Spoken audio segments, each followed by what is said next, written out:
하나님의 말씀 받습니다. 고린도후서 7장 2절로 7절 말씀입니다. 함께 일어나셔서 교독하며 주의 말씀 받습니다. 마음으로 우리를 영접하라.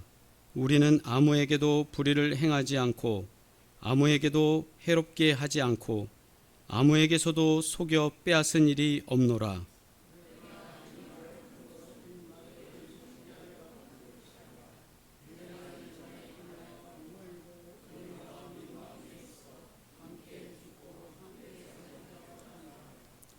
나는 너희를 향하여 담대한 것도 많고 너희를 위하여 자랑하는 것도 많으니 내가 우리의 모든 환난 가운데서도 위로가 가득하고 기쁨이 넘치는도다.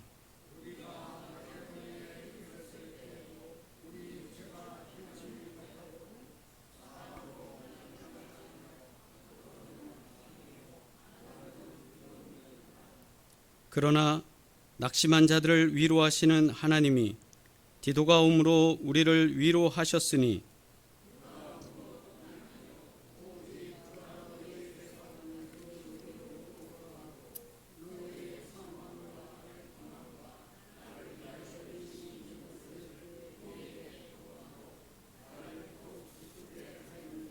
아멘.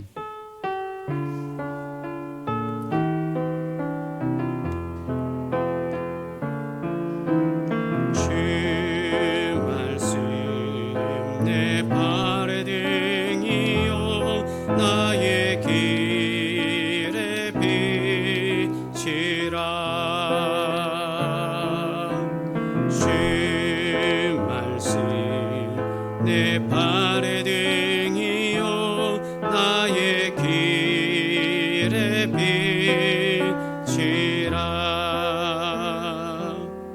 아멘. 기도드립니다. 할렐루야. 우리 서로 인사 나누시겠습니다. 주님 안에 열정이 있으시길 바랍니다. 더 젊어지시기 바랍니다. 할렐루야. 우리가 교회 공동체라고 할 때 운명 공동체라고 합니다. 운명 공동체라는 게 뭐냐면 주님 은혜 안에서 주님께서 우리 교회의 머리가 되시고 또 피로 우리 교회를 사셨기 때문입니다. 그래서 주님의 운명, 그것이 우리의 운명이 되고 우리가 주님과 함께 이 공동체가 성장하기 때문에 머리 대신 주님 아래에 있는 한 몸이고 머리 대신 주님 안에서 우리가 한 식구가 됐기 때문에 우리가 한 몸으로 한 식구로, 그래서 원 바디라는 아주 유명한 신학적 이야기가 있는데 그것처럼 우리가 하나의 몸으로서 하나의 기관으로서 모두가 연결돼서 주님의 영광을 드러내고 있습니다. 그래서 우리 교회는 운명 공동체이며 모든 교회는 연결되어 있고 모두는 하나님 백성으로서 함께 살아가고 있습니다. 이런 관계 속에서 우리가 열정을 가지고 하나님 나라를 이 땅 가운데 이루는 주의 종들 되기를 주의 이름으로 축복합니다. 자, 하나님의 나라를 이룹시다. 할렐루야. 교회 공동체가 계속 은혜 안에 성장하기 위해서는 어떤 교회가 되어야 될까? 오늘 고린도후서 7장 2절로 7절 말씀에 사도 바울에게 경험되어지는 또 사도 바울에게 온 디도를 통해서 그가 기쁨을 얻으면서 그가 우리 교회를 향해서 고린도 교회를 향해서 편지하면서 이렇게 남기고 있습니다. 그래서 오늘 본문 말씀을 통해서 우리가 살펴보면서 또 이 시대에 오늘날 우리에게 이 말씀이 또 적용되어지고 우리들에게 또한 필요한 말씀이다라고 생각을 합니다. 여러분 함께 은혜 안에 거하시길 주의 이름으로 축복합니다. 먼저 첫째로는 우리에게 마음을 여는 교회가 되어야 된다는, 마음을 여는 교회. 사도 바울이 처음에 고린도 교회를 향해서 가서 사역을 감당하려고 할 때 많은 사람들에게는 좋지 못한 소문이 있었습니다. 그 소문들 중에 하나는 경제적인 문제였어요. 사도 바울이 헌금을 모아서 어디다 쓰는지 아느냐. 지금도 그런 말들 들으면 교회는 많은 공격을 당합니다. 교회 많은 헌금들이 어디다 쓰여지는지 아느냐. 그 많은 헌금으로 교회는 뭐 하느냐라고 할 때 그 밖에서 있는 사람들이 그렇게 언제나 교회를 향해서 공격할 때 사용하는 하나의 방법 툴 중에 하나인 거죠. 그랬을 때 사도 바울에 대해서 당시 사람들은 이해를 못한 거예요. 선교를 위해서 더 어려운 지역에 있는 사람들 구제하기 위해서 또 어려운 형편에 있는 교회를 돕기 위해서 이쪽에서 헌금을 받아서 선교 헌금을 모아서 그쪽으로 가서 구제비를 사용한다. 이걸 그 당시엔 이해를 못한 거예요. 그러니까 사람들은 예를 들어서 1,000만 원 헌금을 모아서 1,000만 원을 가지고 사도 바울이 가면 가는 과정에 1,000만 원 다 쓰는 줄 아는 거예요. 그래서 일파만파로 사도 바울의 헌금에 대한 유용 이런 것도 소문이 돌았고, 또 하나의 자료에 의하면 물론 신학적으로 많이 증명되는 거지만 사도 바울이 진짜 사도냐, 예수님과 함께 거하지도 않고 예수님을 보지도 않은 사람이 어떻게 사도냐, 그런데 어떻게 그가 사도로서 교회 가서 전도하면서 설교하고 교회를 세우면서 그가 선포하고 있느냐라는 거에 대한 문제 제기를 하는 사람들도 많았어요.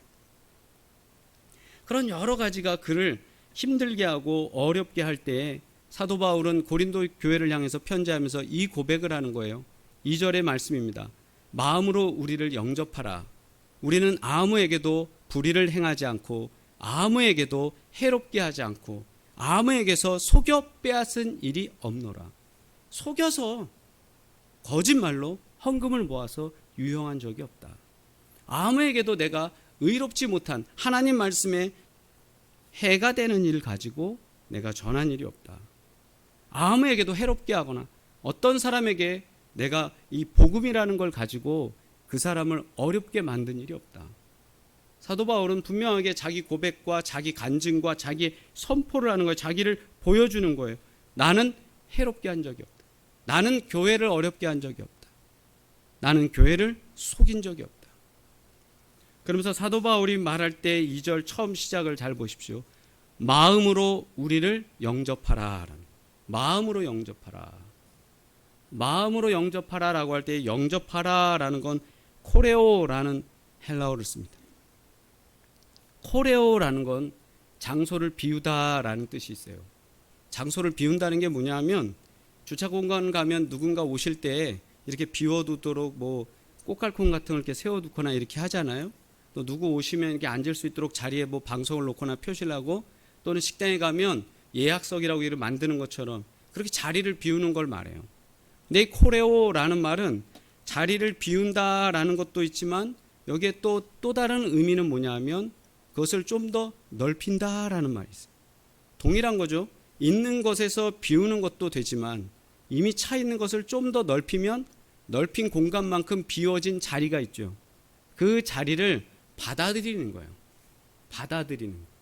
그러니까 마음으로 우리를 영접하라라고 할 때 마음을 넓혀서 여러분 우리를 수용하십시오. 수많은 이상한 말들 그런 거 믿지 말고 이상한 생각으로 오해하거나 음해하지 말고 여러분 마음을, 지금 있는 마음을 좀 더 넓히십시오. 부정적인 태도를 조금 바꿔보십시오. 수용할 수 있도록 마음을 조금만 열어보십시오. 그리고 나를 받아들이십시오. 나는 거짓말한 적이 없습니다. 나는 교회를 해한 적이 없습니다. 나는 이런 사람입니다 라고 사도 바울이 얘기하는 거예요. 교회 사역을 하면서 어려운 일이 오해에서부터 시작합니다. 오해에서부터. 목회자의 어떤 결정에 오해가 생기면 거기서부터 교회는 일파만파 어려워지는 거예요. 사도 바울은 자신이 분명히 얘기하는 거예요. 여러분 마음을 넓히세요. 마음을 넓히면 됩니다. 제가 필리핀에 마닐라라는 곳에 가서 이제 쭉 다니고 있는데, 마닐라에는 한국, 요즘은 있는지 모르겠지만 한국 글씨로 된 버스들이 있어요. 또 다니다 보면 한국 글씨가 있는 티셔츠가 있어요. 그거 뭐냐면 한국에서 중고차로 수출이 됐어요. 경찰 뭐 기동대 차나든가 이런 거. 그러면 거의 그대로 기동대 그대로 달고 있고, 또는 유치원 차 이름 그대로 달고 있고, 그리고 자신들 그 뭐 번호나 이런 걸 또 한쪽에 써서 그렇게 운영을 해요. 벌써 한 얼추 이제는 20년 이상 된 것 같습니다. 그래서 이제 거기 사역을 하러 갔을 때 매연을 막 뿜뿜뿜뿜 뿜으면서 가는데 그 차들 옆에 찌푼이나 버스나 무슨 탈 것들 옆에 보면 카파시티라는 단어가 있어요. 카파시티. 카파시티라는 게 뭐냐면 그 용량이라는 거거든요. 근데 그 당시에는 그걸 제가 단어를 그냥 단순히 용량으로만 받아들였기 때문에 그걸 어떻게 해석해야 돼? 저게 왜 저기 써 있는지를 처음에 몰랐어요. 근데 카파시티가 뭐냐? 용량인데 카파시티 해놓고 거기에다가 52 써놨어요. 그럼 그 무슨 뜻인지 아시겠어요? 아, 맞아요, 장로님. 역시 장로님은 현명하십니다. 예, 정원이에요, 정원.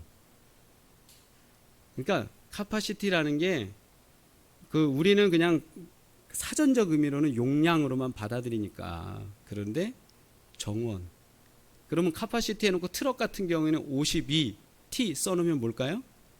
5.2쯤 되겠지. 그럼 5.2톤.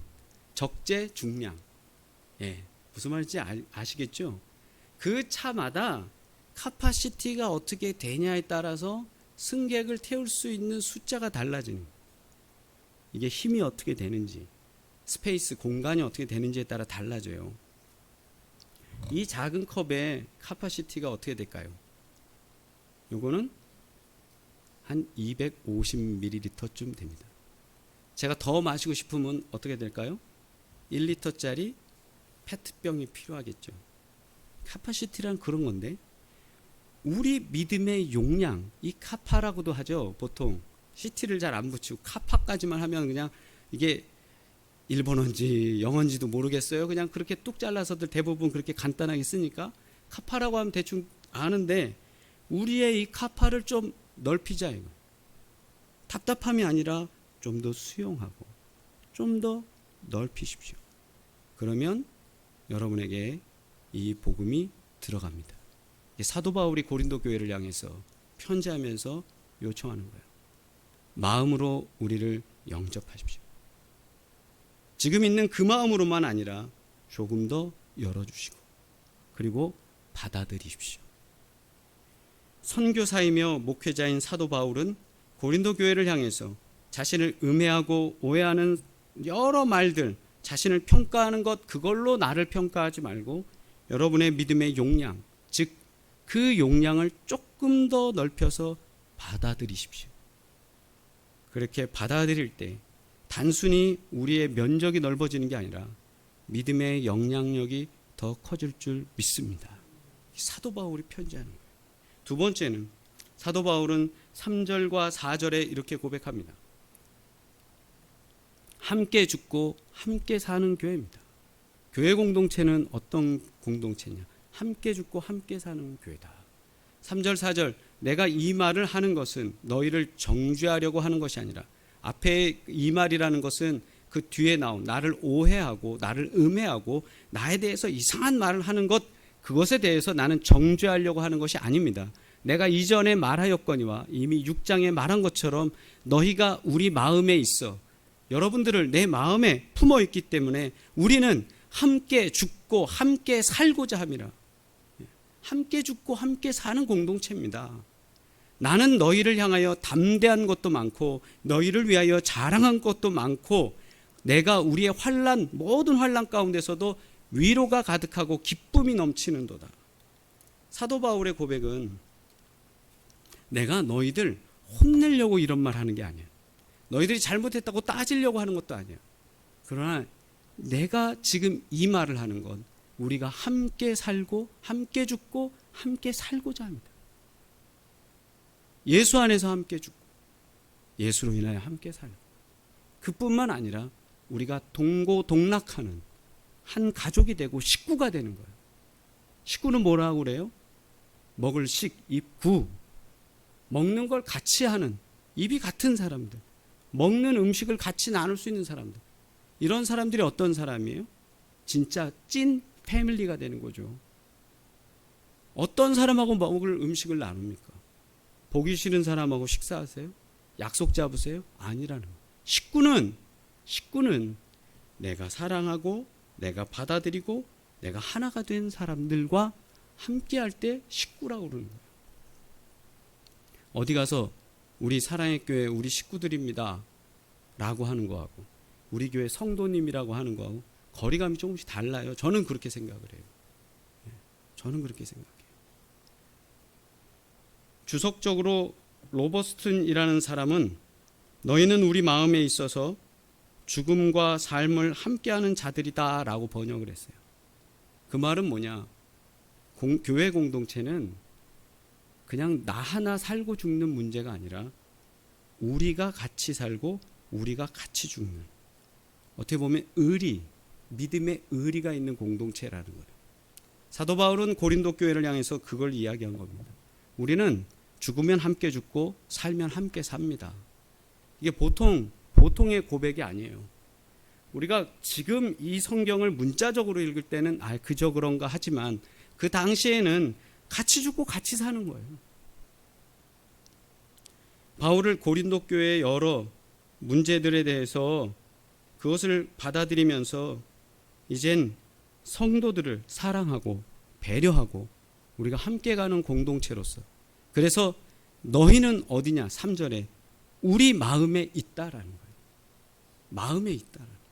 그냥 타인으로서 당신과 나는 교회 안에서 만난 타인입니다, 이웃입니다, 이게 아니라 너와 나는 하나다라는 거예요. 함께 죽고 함께 산다. 그러면서 4절 말미에 이르잖아요. 우리의 모든 환난 가운데서도 우리라는 말을 써요. 서양 사람들 표현에 우리라는 말은 그렇게 자주 나오지 않습니다. 원래 서구 사람들, 유럽 사람들, 그렇죠? my wife라고 그러지 우리 부인이라고 안 해요. 사실 그 사람들 볼 때는 우리 부인이라고 그러면 이거 헷갈리는 거예요. 우리는 복수잖아요. 그럼 여러 남편들 중에 부인 하나가 되는 거예요. 그렇게 따지자면. 근데 우리는 우리라는 말이 굉장히 익숙해서 우리 아빠, 우리 엄마, 우리 부인, 우리 남편, 우리 학교, 우리 나라 이런 말들을 많이 해요. 그러나 영어적으로 서구적 사람 표현들을 하는 사람들은 우리라는 말을 웬만해서 안 씁니다. 싹 다 그리 my로 바꾸면 오히려 문장이 더 편해져요. My school, my church, 그죠? My friend, my wife. my라고 바꿔야 돼요. our wife 하는 순간 문제가 돼요. 자, 한번 보세요. 바울이 굳이 여기에 우리의 모든 환난 가운데서도, 우리 모두가 당하는 이 환난 가운데서도 이게 같이 이 환난을 이기고 이 어려움을 이겨낸 이것은 뭐냐? 우리가 함께 죽고 함께 살려고 했던 이 고백 때문이 아니냐라는 거예요.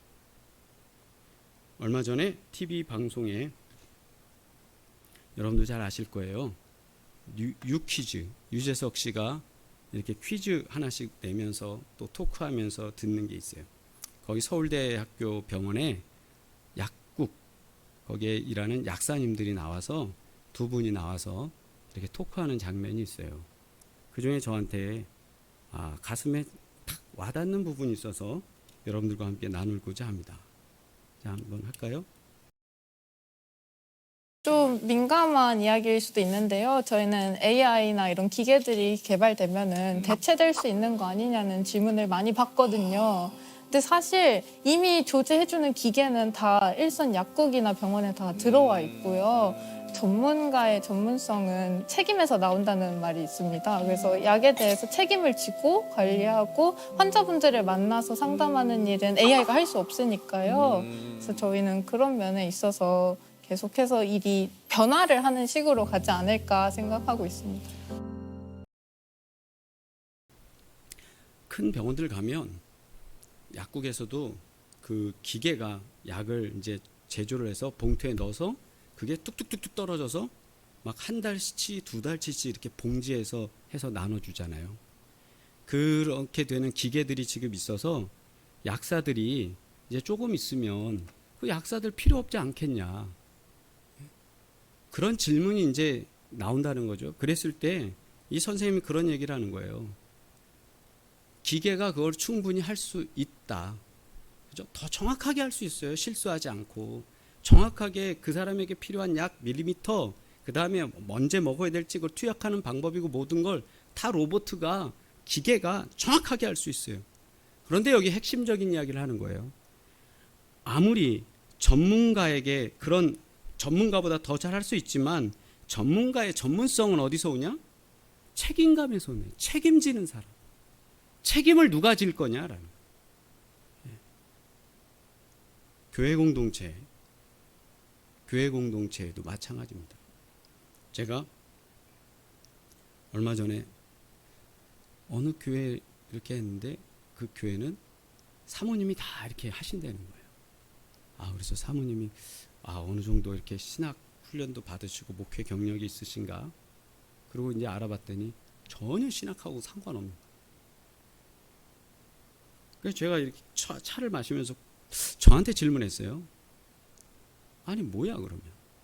나는 신학대학 4년을 나와 대학원 3년을 해 전도사 교육전도사 하면서 목사님들 하는 거 배워 신방 가서도 옆에 가서 배워 운전하면서도 쫓아가서 배워 장례 난데도 옆에 가서 배워 막 배우면서 목사 안수 받을 때까지도 몇 년의 과정이 걸리고 목사 안수 받아서도 당장 뭐 감리사쯤 할 수 있는 자격이 되는 것도 아니고 정일, 정이, 정삼에서 정십이 된 다음에 그 다음에 꼭지가 떨어져야 감리사도 할 수 있고 막 이런 시간들이 있는데 그 사모님은 아무것도 안 했는데 남편 잘 만나서 목회를 하고 있는 거예요. 그러면 그 목회가 어떤 목회일까? 전문성이 있을까? 물론 옆에서 있으니까 목회자 부인으로서 그래도 교회에 꼭 필요하니까 한국 교회 상황에선. 근데 질문한 거예요. 그게 나쁘다는 게 아니라 질문한 거예요 저한테. 그럼 누구나 할 수 있는 목회라면 내가 미쳤다고 안수받으면서 여기까지 왔을까? 그렇잖아요? 장로님들도 마찬가지잖아요. 장로님들도 막 권사에서 그 시험 보면서 장로님 되는데 권사님들이 와서 장로님 그것도 안 하고 뭐 하냐고 막 이러면 그 장로님들 얼마나 속이 타겠어요. 내가 이러려고 장로 과정고시까지 다 하면서 했나 싶은 거죠. 검증되고 훈련받고 교육받고 그만큼 어려운 길을 걸어오면서 책임지는 자리에 있는 게 목사잖아요. 장로도 마찬가지잖아요. 그죠? 옆에서 누군가는 얘기할 수 있어요. 목사님 오늘 설교가 좀 졸렸어요. 졸릴 수는 있어요. 네, 졸릴 수 있죠. 목사님 오늘 재미 떨어질 수 있죠. 하나님 말씀이 재밌으면 뭐 누구나 다 하나님 말씀 읽으면서 왜 자겠어요? 딱딱하기도 하고 이해도 안 되기도 하고 은혜 받기 전에 이게 보이지도 않은데 목사의 가장 핵심적인 부분이 뭐냐? 사모님이 아무리 그렇게 목회에 관여를 해서 그 교회가 커졌는지 몰라도 또는 어느 장로님이 그 교회에 큰 영향력을 미치면서 그 교회가 성장했는지 몰라도 가장 핵심적인 게 뭘까? 컴퓨터한테 물어보지 않아도 나오는 이 답, 책임감이다. 담임 목사가 책임을 지고 영적 책임을 지고 결단하고 결심하고 하면서 뭐가 돼야 되느냐? 우리는 동고동락하는 교회가 돼야 된다는 거예요. 아멘? 동고동락이라는 거예요. 고락을 같이 하는 거예요. 어려운 것과 슬픈 것과 즐거움을 같이 나누는 교회. 생사가 함께 있는 교회라는 거예요. 아무리 미련하고 능력이 없는 것 같아도 그래도 여러분을 위해서 가장 먼저 달려가고 어려울 때 눈물 흘릴 사람은 여러분을 위해서 세운 종들이라는 거예요. 아멘? 예. 한 지붕이 되고 우리가 합력해서 선을 이루면서 벌써 4년 이상의 시간을 우리가 같이 하고 있어요. 밥도 같이 먹고 하면서. 제 답답함이 어디서 오느냐? 우리 교육이 100년 지계라고 하는데 애들을 못 키우고 있는 거예요. 아이들이 있는데 가르치지 못하는 거예요. 오늘도 반주를 이렇게 들으면서 우리 건호 엄마가 피아노 전공자예요. 건호 엄마가 도와줄 수 있는데 답답한 거예요.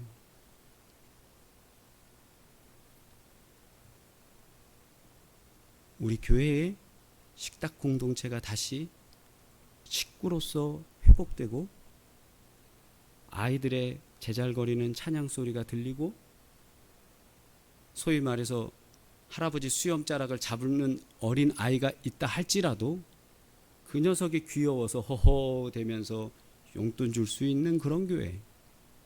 교회 학교 여름 성경학교가 시작되면 너나 할 것 없이 쭈쭈바 사와서 우리 애들 크는 거 너무 좋아서 아이들한테 쭈쭈바 사주고 옆에서는 아이들 위해서 그 수고하는 교회 학교 선생님들을 위해서 기도하고 가는 교회. 우리 이런 교회 됐으면 좋겠습니다. 세 번째는 열정 있는 교회라는 거예요. 열정. 위로와 기쁨의 통로, 이 열정인데 5절로 7절 말씀에 우리가 마게도냐에 이르렀을 때라는 거예요. 마게도냐, 빌립보라는 지역에 이른 거죠. 거기 이르렀을 때 우리의 육체가 편하지 못하였고 사방으로 환난을 당하여 밖으로는 다투며 안으로는 두려움이었노라. 잡히잖아요. 환난을 당하고 옥에 갇히고. 그러나 낙심한 자들을 위로하시는 하나님이, 낙심한 자들은 누구냐면 사도 바울과의 전도대인데 선교를 하러 갔는데 이게 선교가 도통 풀리지 않고 오히려 환난을 당해요. 그때 하나님이 디도가 오므로 디도를 보내주셔서 우리를 위로하였으니 그가 온 것뿐 아니라, 온 것만 기쁜 게 아니라, 못 보던 디도를 다시 봐서 기쁜 게 아니라 오직 그가 너희에게서 받은 위로로 위로하고, 너희에게서 받은 고린도 교회를 당신들이 보내준 위로 뭘까요? 물론 뭐 우리 여기로 치자면 영치금도 보내줬을 것이고, 그러나 그것보다 더 큰 게 있겠죠. 지지하는 거죠. 바울 사도를 위해서 지지하는 거예요. 그 지지가 뭐냐면 교회가 성장하고 있습니다라는 좋은 소식이었어요. 그게 너희의 사모함과 애통함과 나를 위하여 열심 있는 것을 우리에게 보고함으로, 전해줌으로 나를 더욱 기쁘게 하였느니라. 아멘. 예. 따봉인 거예요. 따봉. 그 중에 7절 말씀이 제게 특별히 와닿습니다. 그가 온 것뿐 아니요. 많은 사람들은 그런 사람들이 오면 그가 온 것으로만 만족하는데 사도 바울은 그가 온 것으로만 만족한 게 아니라 그가 가지고 온 진짜 메시지. 그 메시지가 뭐냐 하면 교회가 성장하고 있다라는. 어떻게 성장하느냐? 사모하고 애통하고 열심히 있다라는 겁니다. 사모라는 게 뭐냐 하면 바울의 형편을 알고 바울이 고린도 재방문할 수 있도록 그것을 요청하는 거예요. 오실 수 있으면 좀 저희 교회에 다시 오십시오. 당신이 오셔서 전도하시고 말씀하시고 그때 선교하던 그때가 그립습니다. 당신을 사모합니다. 목회자들이나 지도자들이 어떤 사역을 할 때 공히 말하는 게 그래요. 은퇴하시는 목사님들께도 여쭤봐도 목회 기간이 외로웠다는 거예요. 왜 외롭냐면 지도자의 길, 그리고 맨 마지막에 자신이 결정을 해야 되고 맨 마지막에 그 결정에서 하나님의 일들을 감당할 때 그게 옳은지 그른지 또 불안하기도 하고, 분명히 주님의 음성과 말씀으로는 이렇게 하라고 하는데 형편이 그게 안 돼서 교인들과 조절하면서 그거 할 때는 너무너무 답답한 거예요. 그런데 하나님이 그 길을 통해서 인도하시는 것을 경험하면서 그가 큰 은혜를 경험했다. 그런 말씀들을 하셔요. 그러면서 목회자의 길은 외로움의 길이다. 고독하다. 이런 말씀을 하시는데 사도 바울에게 사모한다라는, 사모한다. 교인들이 사모한다는, 사도 바울을 지지한다는 거죠. 이게 얼마나 큰 힘이 되겠어요. 근데 여기에 보면 사모한다, 애통한다, 열심이다라고 할 때 너희라는 건 열심, 여기 앞에만 쓰였는데 본문에는 다 너희의 사모함, 너희의 애통함, 너희의 열심, 이렇게 휘몬이라는 헬라어가 계속 들어가요. 근데 왜 그러냐면 너희라고 지금 편지를 쓰고 있는 그 교회를 향해서 너희가 나를 사모했다. 다른 사모하면 구체적으로 막 너무 기뻐서 얘기하는 거예요. 너희가 나를 애통했다. 너희가 나에게 열심이었다. 근데 그게 뭐냐면 애통한다라는 건 탄식과 회개의 기도, 믿음의 성장이 이루어질수록 회개의 기도가 더 많아지거든요. 탄식함의 회개의 기도. 그러면서 열심, 열정 이건데 열정은 뭐냐면 불투만은 이렇게 말합니다. 열심이라는 걸 향해서 이 본문이 점점 점층적으로 더 강조되어져 가고 있다. 그래서 너희의 사모함과 애통함과 나를 위하여 열심 있는 것을 향해서 이 언어를 그렇게 사용해 가고 있다라고 신학자 불트만은 그렇게 말했어요. 바레트라는 신학자는 어떻게 말하냐면 대적자들의 공격에 대항하여 그동안 없었던 충성심이 드러난 것으로 말미암아 담대함과 신뢰가 바울에게 표현된 것이다. 이 문장이 단순히 우리가 읽을 때는 그저 그래서 기뻤구나 라고 하겠지만 사도 바울은 굉장한 감격 속에서 이 글을 쓰는 거예요. 이 문장을 쓰는 거예요. 야, 너네들이 나한테 이렇게 사모하고 이렇게 애통하고 이렇게 열심히, 그게 나를 너무너무너무 기쁘게 했다. 라오디게아 교회, 요한계시록에 나오는 라오디게아 교회는 뜨겁지도 않고 차지도 않은 미지근한 교회였어요. 그랬을 때 16절에 미지근하여 뜨겁지도 아니하고 차지도 아니하니, 그러면서 19절에 내가 열심을 내라 회개하라. 믿음은 뭐냐?